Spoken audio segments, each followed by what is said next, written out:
All right, Bob, thank you. Increased police presence on campus today at Manatee High School. Protests erupted at the school Thursday after a student brought the Confederate flag to school for Spirit Week. School administration warning students they would face discipline if their actions continued.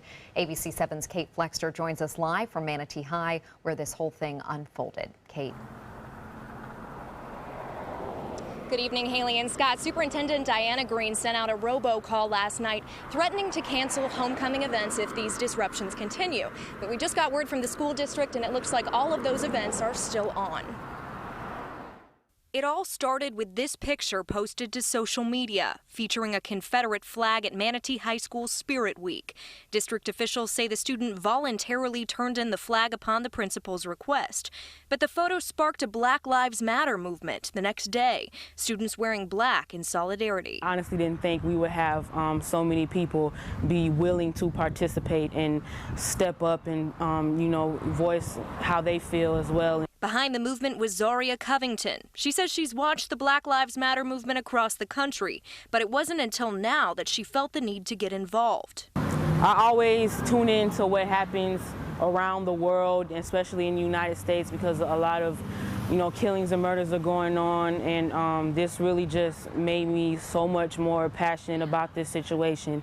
After the protest, Superintendent Diana Green sending a robocall to parents and students, threatening to cancel any homecoming festivities if these disruptions continue, adding we can no longer afford to lose valuable educational time dealing with these issues. Homecoming weeks in and of themselves are distracting. When you add all of this into it, it's extremely distracting. So what we want to do is help our students get back to the business of going to class and learning. School district spokesperson Mike Barber said canceling homecoming didn't end up being necessary, but says it's a good example of how quickly things on social media can get out of hand. There's been no problems inside the walls of our schools in terms of any kind of violence or any kind of threats. All of that is taking place on social media. For Covington, this is just the beginning. She's planning other peaceful demonstrations with her classmates, all part of joining the larger national movement. And now that this has taken place at my own school and in my community, it is very important, and we need to, get together and talk about these things, because if we don't talk about them and try to come up with ways to make a change, it's the same things are going to keep on happening, and it's going to get worse.